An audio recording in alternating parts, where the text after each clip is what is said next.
हमें हर उस चीज को जानना है जो हमारे जीवन को प्रभावित करता है। और इस पे मैंने एक ही बात जानी कि प्रकृति को जो व्यक्ति समझ जाता है, प्रकृति के विज्ञान को जो व्यक्ति समझ जाता है, वो आध्यात्मिक हो जाता है, वो सब कुछ पा लेता है।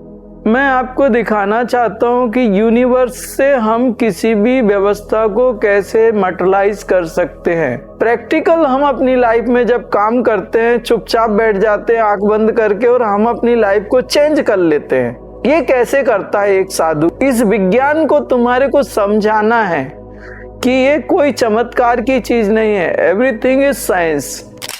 नमस्ते भाई, आप सभी का स्वागत करता हूं मैं। और आज मेरे साथ जुड़ने के लिए, आज जितनी उत्कंठा आपको मेरे साथ बात करने की होती है, उतनी ही उत्कंठा मेरे को भी आपके साथ बात करने की होती है। मैं चाहता हूँ कि मैं ऐसे लोगों से जुड़ूं जो अपने जीवन को बेहतर करना चाहते हैं या जीवन में कुछ विशिष्ट पाना चाहते हैं, या एक प्रयास करते हैं कि जानने का कि उनके जीवन और उनके जीवन के रहस्यों को। और ऐसे लोग हमेशा दूसरों के लिए मार्गदर्शक की तरह होते हैं, जो समझना चाहते हैं जीवन के रहस्यों को। एक्चुअल जो दिखता है हमें वो तो स्पष्ट है कि वो है, लेकिन जो नहीं दिखता उसका अपना बड़ा महत्व होता है। और जो नहीं दिखता हम उसको समझ पाए और हम उसे जान पाए, तो ये हमारी बड़ी उपलब्धि है। तो ऐसी चीजें जो दिखती हैं या जो नहीं दिखती लेकिन हमारे जीवन को प्रभावित करती हैं, जिससे हमारा जीवन बदल जाता है। हमें हर उस चीज को जानना है जो हमारे जीवन को प्रभावित करता है। हमें हर उस चीज की जानकारी होनी चाहिए, उसके बारे में नॉलेज होना चाहिए, क्योंकि अगर वो हमारे जीवन को प्रभावित करता है तो बिल्कुल वैसा है जैसे हम गाड़ी चला रहे हैं और हमारी गाड़ी कहीं एक समय में जाके उसमें चेंजेस आने लगे और कुछ ऐसी घटना घट जाए कि वो गाड़ी एक साइड खींचने लगे या एक साइड चली जाए। हम आज बेहतर हैं, हम आज जी रहे हैं, लेकिन हमारे आने वाले कल में क्या छुपा हुआ है और उसके लिए हमें कितना तैयार रहना है, या जो हमारे जीवन में आज वर्तमान में आ गया है तो वो कैसे आया? क्या वो एक मैजिक है, या वो एक सिस्टम है, या वो परमात्मा की मनमानी है? क्या है वो परमात्मा की मनमानी? कई लोग कहते हैं भगवान तूने मेरे साथ ऐसा क्यों किया? तो क्या भगवान को ऐसा, भगवान किसी के ऊपर प्रसन्न हो जाता है, किसी के ऊपर क्रोधित हो जाता है? ऊपर बैठा बैठा यही करता है लाखों करोड़ों लोगों के ऊपर कि इतने लोगों से प्रसन्न हो जाना है, इतने ऊपर से क्रोधित हो जाना है। तो फिर मैं उस भगवान को भगवान नहीं मानता। अगर कोई भगवान ऐसा है तो फिर वो भगवान कहलाने के लायक नहीं है। बहुत सारी चीजें हैं दोस्त। मैं अच्छा भला शहर का लड़का था और बढ़िया बिजनेस करता था, लेकिन मुझे ये चीजें हमेशा तंग करती थी कि तकदीरों के नाम पे जो हमारे साथ ये गोरख धंधा होता है, वो एक्चुअल उसको कहना क्या चाहिए? वो तकदीरें अगर हैं तो वो कैसे बदली जाए, या हमारे जीवन में जो घटनाएं घटित हो रही हैं, हम चाहते कुछ और हैं और होता कुछ और है। हमारे जीवन की व्यवस्थाएं ये क्या है, ये मुझे कुछ समझ नहीं आया। और इनको समझने के लिए मैं थोड़ा साधना की ओर अग्रसर हुआ और मैं जंगलों में गया। और अभी भी मैं इस पे गहरी मेरा ध्यान है कि कहाँ क्या कैसे होता है। और इस पे मैंने एक ही बात जानी कि प्रकृति को जो व्यक्ति समझ जाता है, प्रकृति के विज्ञान को जो व्यक्ति समझ जाता है, वो आध्यात्मिक हो जाता है, वो सब कुछ पा लेता है। यही प्रकृति है जो परमात्मा के साथ हमें मिला देती है। यही प्रकृति की शक्ति हमें परमात्मा के साथ एकाकार कर सकती है। इसके अलावा कोई दूसरी ऊर्जा है ही नहीं जो हमें परमात्मा के साथ एकाकार कर सके। किसी में इतनी सामर्थ्य नहीं है, सिर्फ प्रकृति की सामर्थ्य है। तो बहुत सारी चीजें मैंने अपने आध्यात्मिक जीवन में साधना करते करते, मेरे प्रश्नों के जवाब पाने के लिए जब मैं गहरे ध्यान समाधि में गया तो मैंने कुछ अलग देखा। और वो जो मैंने सुना था या समझा था वो सारा झूठ हो गया उस समय। और जो मैंने गहरे ध्यान समाधि में जाके देखा या जो मैंने साधना के दौरान देखा, वो कुछ अलग था। और वो कुछ ऐसा था जो हमारे जीवन की समस्याओं को सुलझा सकता है। लेकिन उसके लिए हमें भी थोड़ी प्रयास करने पड़ते हैं, हमें भी किसी बात को समझना पड़ता है, हमें कुछ जानना पड़ता है, कुछ तो हमारे अंदर भी हमें थोड़े चेंजेस करने पड़ते हैं, या हमें अपने आप को उसके योग्य बनाना पड़ता है, थोड़ा समय निकालना पड़ता है। जैसे आप मान लीजिए एक व्यक्ति की जो इनकम है 50,000 है, तो वो 5,000 रुपये अपने फ्यूचर के लिए सेव करके रखता है। ऐसे ही आपके पास 24 घंटे हैं, तो थोड़ा समय आपको अपने जो जीवन है उसको बेहतर बनाने के लिए 24 घंटे में 2 घंटे या 1 साल में आपको 10 दिन या 12 दिन या 15 दिन इसके लिए निकालने पड़ेंगे ताकि आप बेहतर हो सके। मैं भी एक परिवार से एक एज में मैं जंगल गया क्योंकि मुझे वो पाना था, उसके लिए मुझे ये करना पड़ा। अगर मैं वो नहीं करता था तो मैं पा नहीं सकता था, लेकिन मेरी आवश्यकता या मुझे जो पाना था वो ज़्यादा था। मैं कुछ बेहतरीन पाना चाहता था, कुछ ज़्यादा पाना चाहता था, इसलिए मैंने अपनी लाइफ को टोटल चेंज कर दिया। लेकिन आप गृहस्थ में रह के, परिवार में रह के अगर थोड़ा समय, और मुझे शिकायत है दोस्तों धार्मिक लोगों से, मैं एक्चुअल अगर आप सही मायने में कहें ना तो मैं बनिया आदमी हूँ। बनिया का मतलब क्या होता है कि अगर वो 10 रुपया देगा ना तो 10 रुपया का क्या करेगा, वो पूरा सामान लेगा, एक एक रुपये का, एक एक पैसे का हिसाब लेगा।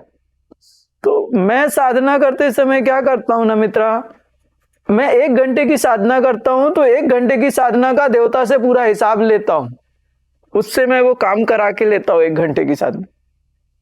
अगर मैं 1 घंटे की हीलिंग भी करता हूँ ना तो देवता से पूरा 1 घंटे की हीलिंग का हिसाब लेता हूँ, ये क्यों नहीं किया, ये क्यों किया, ये कैसे नहीं किया, ये क्या है, ये तेरा क्या है, ये ऐसे कैसे है, पूरा हिसाब लेता हूँ मैं। इसलिए मैं 1 नंबर का बनिया आदमी हूँ।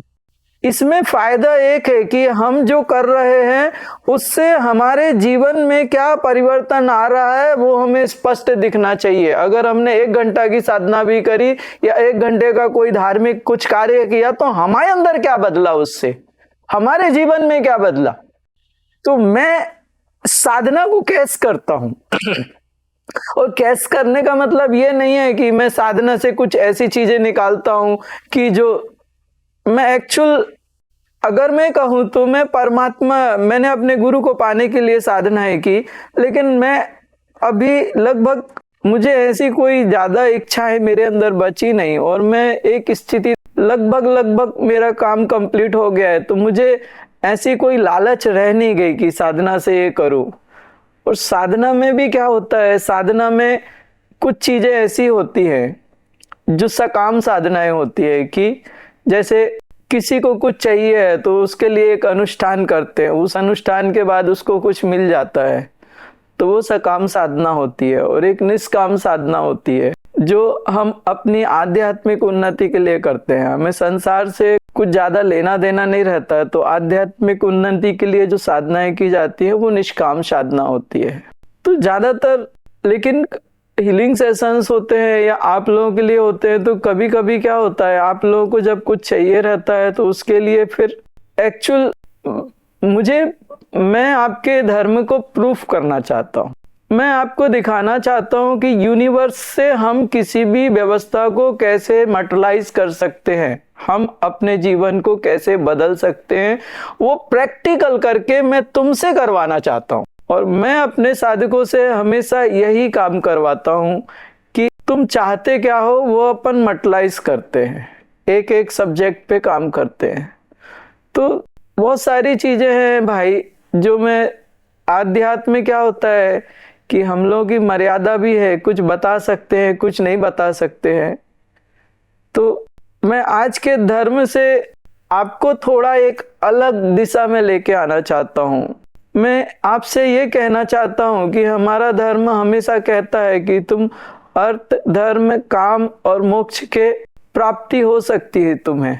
तो मोक्ष तो लास्ट में आता है। आजकल का जीवन इतना कठिन हो गया है, उसमें धर्म की ऊर्जा हमारे लिए कहाँ उपयोगी होती है और कैसे उपयोगी होती है, और धर्म से हमारा जीवन कैसे पूर्ण आज के समय में होता है। आज हम ऐसा क्या करें, 1-2 घंटे का समय निकालें और हम उसे 1-2 घंटे में ऐसा क्या करें कि हमारा जीवन बेहतर होने लगे और हमारे जीवन की जो उलझनें हैं वो सुलझना शुरू हो जाए। क्योंकि आज से 10 साल पहले मैंने जो जीवन देखा था वो आज की अपेक्षा सरल था। जैसे जैसे समय बढ़ता जा रहा है वैसे वैसे जीवन की बहुत सारी कठिनाई और कठिन होती जा रही है। और इस समय आवश्यकता इस बात की नहीं कि तुम मोक्ष को प्राप्त हो जाओ, इस समय आवश्यकता इस बात की है कि तुम्हारा जीवन सरल हो जाए, सहज हो जाए और तुम जीवन को जी तो सको तरीके से। तुम्हारे शरीर स्वस्थ हो, तुम्हारे मन शांत हो, तुम अपने परिवार में एक आनंद के साथ अपने लोगों के साथ सही तरीके से जी सको, सुरक्षित हो। सिर्फ धर्म से हमें सबसे पहले ये निकालना है, क्योंकि आज के समय में इसकी बहुत आवश्यकता है। तो इसको कैसे धर्म से हम मैनेज कर सकते हैं और क्या करना पड़ता है, और ये जो ऊर्जाएं हैं ये ऊर्जाओं को हम कैसे यूज करते हैं और डायमेंशनल एनर्जीज को हम कैसे यूज करते हैं, हमारे जीवन को बड़ी बुरी तरह प्रभावित करने वाली कौन कौन सी चीजें हैं जो हमारे जीवन को हमारी लाइफ में इंटरफेयर करते हैं और हमारी पूरी लाइफ की वाट लग जाती है। तो इन सब चीजों को हैंडल करना, समझना और प्रैक्टिकली बात करना अलग है, लेकिन प्रैक्टिकल हम अपनी लाइफ में जब काम करते हैं, चुपचाप बैठ जाते हैं आंख बंद करके और हम अपनी लाइफ को चेंज कर लेते हैं। ये कैसे करता है एक साधु या सिद्ध मार्गी की जो व्यवस्थाएं हैं वो ऐसे कैसे पॉसिबल है? इनको एक वैज्ञानिक दृष्टिकोण देने की कोशिश करता हूं मैं। इस विज्ञान को तुम्हारे को समझाना है कि ये कोई चमत्कार की चीज नहीं है, एवरीथिंग इज साइंस। लेकिन जिस दिन तुम समझोगे तभी तुम इसको साइंस की तरह, विज्ञान की तरह एक्सेप्ट करोगे, नहीं तो ये तुम्हारे सर के ऊपर से जाएगा। और धर्म के नाम पे जो अंधविश्वास होता है या जो धर्म के नाम पे आज जो इतनी फालतूगिरी चल रही है, इससे कहीं ना कहीं मेरा मन पीड़ा से भरता है। तो एक बात और भी है कि अगर धर्म के नाम पे कोई फालतूगिरी हो रही है तो फालतू लोगों के साथ ही हो रही है, जिन्होंने अपने बौद्धिक विकास के ऊपर जोर नहीं दिया, जो समझने के लिए तैयार नहीं है, जो उस चीज को सोचने के लिए तैयार नहीं है। धर्म के नाम पे धोखा वो ही खा रहे हैं। अगर धोखा देने वाला पापी है तो खाने वाला भी पापी है मेरी नजर में। वो मूर्ख क्यों है? उसके अंदर भी परमात्मा ने बुद्धि दी है, वो भी सोच सकता है, समझ सकता है, जान सकता है। तो भाई थोड़ी सोच समझ के भी तो देख थोड़ा। क्योंकि हमारे भारत में या जो धर्म को बहुत ज्यादा इसकी डिमांड है धर्म की, और जिस चीज की ज्यादा डिमांड होती है और उसके डुप्लीकेशंस भी उतने ही ज्यादा होते हैं। तो सवाल ही नहीं है, डुप्लीकेट तो आएंगे और धर्म के नाम पे बहुत कुछ होता रहेगा। लेकिन हम क्या धर्म को समझ पाते हैं, या धर्म को हम उसका सच जो स्वरूप है धर्म का वो हमारे लिए हम बेहतरीन जानते हैं, या हम उसके हमारे जो वाकई जो धर्म है हम उसका उपयोग करके अपने जीवन को बेहतर कर पाते हैं, और कितने लोग कर पाते हैं? परसेंटेज क्या है उन लोगों के? तो मेरा एक वैज्ञानिक दृष्टिकोण है और मैं कोशिश करता हूं कि मैं जो कहूं उसका एक साइंस हो, और एक्चुअल मैं चाहता हूं कि ऐसे लोग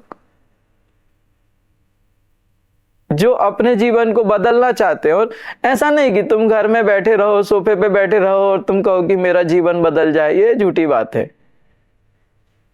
जब तुम अपने जीवन को बदलते हो तो तुम्हें थोड़े प्रयास करने पड़ते हैं, बहुत थोड़े नहीं, थोड़े ज्यादा प्रयास करने पड़ते हैं। और जो व्यक्ति पुरुषार्थ करने के लिए तैयार है वो अपने जीवन को बदल सकता है। जो आदमी घर में बैठे बैठे मुंगेरी लाल के सपने देखे, वो सपने ही देखे, जीवन बदलने की इच्छा ना करे, स्पष्ट रूप से मैं कहना चाहता हूँ। मेरे को कई लोग कहते हैं ऑनलाइन कुछ है क्या, घर में बैठे बैठे, तो ये सब वही आलसी लोग हैं, इनके पास बहाने बहुत है। लेकिन मुझे विश्वास है कि जब तक ये लोग अपने जीवन को बदलने के लिए कुछ ठोस नहीं करेंगे, कुछ सॉलिड नहीं करेंगे, तब तक ये बदल नहीं सकते अपने जीवन को। तो कृपया मैं मैंने जीवन को बदलने के लिए बड़े संघर्ष किए और बहुत बहुत कुछ खोया था। जब मैंने खोया था तब मैंने पाया था।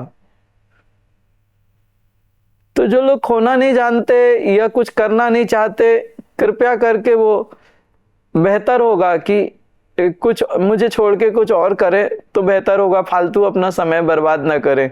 मैं तो ऐसा बंदा हूं कि अगर मुझे कुछ चाहिए तो मैं तो आकाश के ऊपर पैर रख के और सृष्टि के ऊपर उछलने वाला बंदा हूं।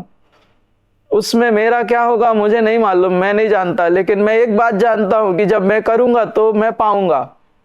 और मेरा करने का तरीका इतना विशिष्ट होता है कि मैं जो चाहता हूं वो ले ही लेता हूं इस यूनिवर्स से, उसमें कोई डाउट नहीं है। मैं निकालता हूं, मैं बहुत जिद्दी इंसान हूं। और मेरे गुरु भगवान ने मुझे सिखाया है कि यूनिवर्स से कैसे क्या क्या क्या निकालना चाहते हो निकालो। तो मैं तो वो निकालता हूं। उसके लिए मुझे क्या खोना पड़ता है या क्या करना पड़ता है, मैं उस पर ज्यादा ध्यान नहीं देता। मैं सब कुछ करने को तैयार हूं।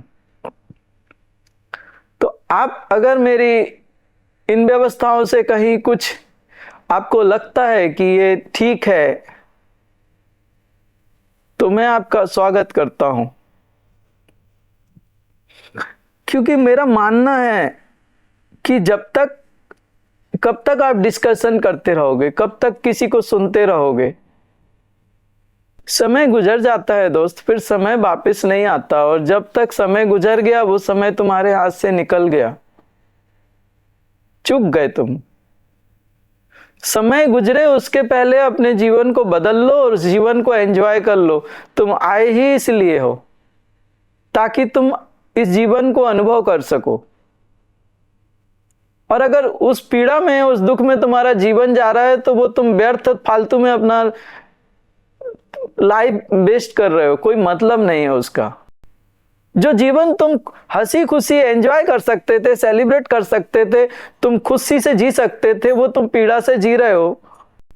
वो मैं ये नहीं मानता वो जीवन तुम्हारा फालतू गया, मैं उसको काउंट नहीं करता लाइफ जीते हुए। तो हमारे जीवन में कई प्रकार की पीड़ाएं होती है। किसी को कोई तन दुखी, कोई मन दुखी और कोई धन दुखी। तो मोस्टली मैं ज्यादातर धन के ऊपर तो काम नहीं करता। हाँ, लेकिन ऐसा नहीं है कि करता ही नहीं हूं, ऐसा नहीं है। जहां जरूरत पड़ी वहां पे सब कुछ करना ही पड़ता है, लेकिन मोस्टली मैं धन को ज्यादा इम्पोर्टेंस ही नहीं देता। इसलिए मुझसे ये ना पूछे कि भाई साहब मेरा धंधा नहीं चल रहा, कई लोग कहते हैं। तो मैं उनसे सीधा कहूंगा कि आपको करना नहीं आता। क्योंकि जिस बंदे को धंधा करना आता है उसके यहाँ लोगों की लाइन लगी मिलेगी आपको। जिसको नहीं करना आता है, भगवान जानता है कि अगर तुम्हें कोई चीज जरूरत है तो आपको ऐसा लगेगा कि सबसे अच्छा कहाँ मिलता है और सबसे बेहतर क्या है, कौन सी शॉप है। आप वहां पे जाओगे और आपके साथ और भी लोग जाएंगे, वो शॉप चलने ही वाली है। हाँ, उसके पीछे कुछ रीजंस होते हैं, कुछ व्यवस्थाएं होती हैं। जैसे हमारी यूनिवर्स के साथ कनेक्टिविटी जो रहती है या प्लैनेट्स के साथ कनेक्टिविटी रहती है, उसके रिस्पॉन्सिबल होते हैं। लेकिन मैं उस पर भी आपके साथ चर्चा करने के लिए तैयार हूँ। यूनिवर्स से हमारी बॉडी की जैसे कनेक्टिविटी होती है, वैसे हमारे जीवन में उसके परिणाम आते हैं। तो उस पर भी, और इन चीज़ों पे मैंने अपनी लाइफ में काम किया है, इस पे अनुभूति है मेरी, सिर्फ मैंने पढ़ा नहीं है। तो इसके बारे में मैं एक गंभीर रूप से आपसे बात कर सकता हूँ। हमारे शरीर के ऑर्गन्स के बारे में या हमारी लाइफ के, हमारे मन के बारे में, हमारी बुद्धि के बारे में, इन सब चीज़ों पे मेरा काफ़ी स्टडी है। मेरा एक श्वास करके एक ग्रुप है, उस पे हमने हमारे बॉडी के जो ऑर्गन्स हैं या डायबिटीज़ है या इस पे हम लोगों ने इंटरनेशनल लेवल पे जाके रिसर्च की है, पायलट स्टडी की है। तो वो स्टडीज़ भी हमारी अलग अलग कंट्रीज़ में, वहाँ के जो साइंटिस्ट थे उन्होंने हम लोगों से कंसल्ट किया और वो बहुत प्रभावित थे। सिर्फ एनर्जी से ऑर्गन्स में चेंजेस कैसे हो गए, और इतने बड़े अच्छे चेंजेस थे उनके हिसाब से। वो जो साइंटिस्ट थे वो अच्छी एक डेवलप कंट्रीज के साइंटिस्ट थे, और उन्होंने कहा था कि नेक्स्ट टाइम जब आप मैन स्टडी करेंगे तो हम आपसे जुड़ेंगे, आपके साथ में रहेंगे। हम देखना चाहते हैं कि ऐसे कैसे हो गया। तो कोशिश कभी कभी करते हैं कि हम अपने इंडिया और इंडिया के बाहर के लोगों के साथ में भी हम एनर्जी से जो चेंजेस कर सकते हैं या होते हैं, तो हम उनको एक बार इनवाइट करते हैं, उनको आमंत्रित करते हैं कि आप अपने सारे यंत्र लेके आओ, और सिर्फ मैं फ्रीक्वेंसी बढ़ाता हूँ उस आर्गन की, एक एक सेल्स की, और उन सेल्स में क्या चेंजेस होते हैं और हार्मोनल सिक्रेशंस हम लोग कैसे चेंज करते हैं, बॉडी के ऑर्गन्स में कैसे हम लोग फ्रीक्वेंसी बढ़ाते हैं और उनको कैसे एक्टिवेट करते हैं, या उनमें जो चेंजेस होते हैं कैसे करते हैं। आप अपने सारे यंत्र लगाइए और देखिए, हम आपके साथ काम करने को तैयार हैं। उन मशीनों में लेके आइए, या हम उन मशीनों के साथ चलते हैं, या जो हॉस्पिटल्स है या डॉक्टर्स है, तो मैं उनको भी कहता हूँ कि आप अगर एक प्रकार के 100 या 200 पेशेंट आप रखते हो, जैसे कैंसर के आप पेशेंट रखते हो, 100 पेशेंट रखते हो, 100 पेशेंट हैं आपके, आप हमको बुलाओ 100 पेशेंट के लिए, और उनके शरीर में देखो कि जब मैं उनके साथ 2 दिन बैठता हूँ और 2 दिन में 4 घंटे उनके साथ मेडिटेट, चुपचाप, उनको कुछ नहीं करना, उनने आंख बंद की है, एनर्जी जब मैं यूनिवर्स की एनर्जी से कनेक्ट करता हूँ, तो उन 100 पेशेंट में सिर्फ 4 घंटे का आप रिजल्ट देखो कितना होता है, वो खुद आप देखो। आपके जीवन में कैंसर सबसे, शायद आपको सा लगता होगा कैंसर एक बहुत बड़ी बीमारी है, तो मैं मास हीलिंग करता हूं, तो 100-200 लोगों को, 500 लोगों को मैं आराम से अटेंड करता हूं एक समय में, एक ही घंटे में 500 लोगों को मास हीलिंग करता हूं, और ज्यादा नहीं, सिर्फ 1-1 घंटे दिन में 2 बार। तो उनको मैं उनसे कहता भी हूँ, और डॉक्टर्स मेरे साथ जुड़ते भी हैं, और बहुत सारी हम लोगों ने कुछ ऐसा कभी कभी कोशिश करते हैं। तो मैं आप लोगों को भी कहना चाहता हूं कि धर्म का सही उपयोग अगर आप करना चाहते हो, तो उसका एक वैज्ञानिक दृष्टिकोण है, और वो वैज्ञानिक दृष्टिकोण आप पढ़े लिखे लोग उसको समझ सकते हो, अनपढ़ बंदे को मैं नहीं समझा सकता वो चीज। कुछ लोग हैं जो आज भी धर्म को वैज्ञानिक दृष्टिकोण से समझने के लिए तैयार हैं। मैं उन लोगों का आह्वान करता हूं, मैं उन लोगों से कहता हूं कि आओ अपन अपने धर्म को जाने, और अपने धर्म को अपने जीवन में उस तरीके से, उस व्यवस्था से आने दें, जिस व्यवस्था या तरीके से जब वो आएगा तो हमारा जीवन बदलेगा। आज हमारे समाज को ऐसे धर्म की आवश्यकता है, आज हमें और हमारे परिवार को ऐसे धर्म की आवश्यकता है जहां हम जिस धर्म से जुड़ने के बाद हमारे शरीर स्वस्थ हो जाए, मन शांत हो जाए और जीवन व्यवस्थित हो जाए। हमें आज उस धर्म से जुड़ना चाहिए, क्योंकि हमारी आवश्यकता उस धर्म की आज बहुत अत्यधिक है। बीमारियां लगातार बढ़ रही हैं, संघर्ष लगातार बढ़ रहे हैं, और डिप्रेशन और स्ट्रेस लगातार होते जा रहे हैं। उसके कारण बहुत सारे हार्मोनल सीक्रेशंस बिगड़ रहे हैं, कहीं डायबिटीज है, कहीं कुछ है। तो इस समय हमें आवश्यकता है ऐसे धर्म की जो हमारे जीवन को सरल और सहज कर सके, और उसके लिए हमें कोई नारियल, कोई अगरबत्ती ना चढ़ानी पड़े। हम चुपचाप आंख बंद करके बैठे और जीवन में बदलाव शुरू हो जाए। इनको अगर आप प्रैक्टिकल अनुभव करना चाहते हो तो मैं आपके लिए उपयोगी हूँ। अगर इनको आप प्रैक्टिकल अनुभव नहीं करना चाहते तो मैं आपके लिए कोई उपयोग का नहीं हूँ।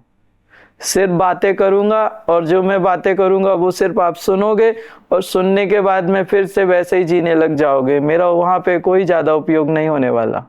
इस मैसेज के साथ मैं अपने उन सभी लोगों के जो इस बार पहली बार मुझसे जुड़े हैं, मैं उन सब अपने भाई बहनों का स्वागत करता हूँ, और मैं सुनना चाहता हूँ आप सभी को। मैंने आपसे बात की, लेकिन आपको भी सुनना चाहता हूँ, लेकिन मैं किसी व्यक्तिगत व्यवस्था के बारे में नहीं सुनना चाहता कि मेरी बीवी भाग गई या मेरा पड़ोसी मुझे मारता है। मैं इन चीज़ों को डिस्कस करने को नहीं आया कि तुम्हारा पड़ोसी तुम्हें मारता है तो तुम उसके साथ क्या करो। मैं एक डिवाइन डिस्कशन के लिए आया हूँ। एक सामाजिक समस्या पे बात करो, आप इंडिविजुअल अपलिव पर बात मत करो। आप जब क्वेश्चन करो तो वो क्वेश्चंस ऐसे होने चाहिए जो एक सर्वसाधारण की परेशानी हो या सर्वसाधारण के सब्जेक्ट वैसे लो। आप पर्सनल एक बंदे को, अगर एक बंदे की समस्या पे काम करोगे तो आप इंडिविजुअल हो गए। डिवाइन इंडिविजुअल कैसे हो सकता है? जो इंडिविजुअल है वो डिवाइन नहीं है। मैं हमारे समाज के या जो हमारे जीवन के आज की जो समस्याएं हैं उन समस्याओं पे बात करना चाहता हूँ, किसी एक व्यक्ति के नहीं। लोग कहते हैं हमारा घुटना नी ठीक कर दो। अरे नी ठीक करने के लिए हीलिंग सेशन है, डिवाइन सेशन नहीं है।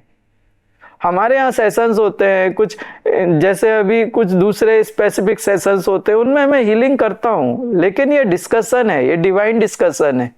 इसमें आप ये पूछ सकते हो कि नी की प्रॉब्लम क्यों आती है। आज हजारों लोगों को नी की प्रॉब्लम है। मोस्टली हर घर में एक दो बुजुर्ग रहते हैं जिनको नी की प्रॉब्लम। आप कह सकते हो, पूछ सकते हो कि नी की प्रॉब्लम क्यों आती है एक एज के बाद में। मैं उसको अच्छी तरह से आपको बताऊंगा क्यों आती है। और मैं जो बोलूंगा वो डॉक्टर्स आपको नहीं बोलते, मैं कुछ अलग बोलूंगा आपसे। तो इस आपके प्रश्नों में वो क्वालिटी होनी चाहिए ताकि मुझे लगे कि मुझे कोई बेहतरीन लोग मिले हैं।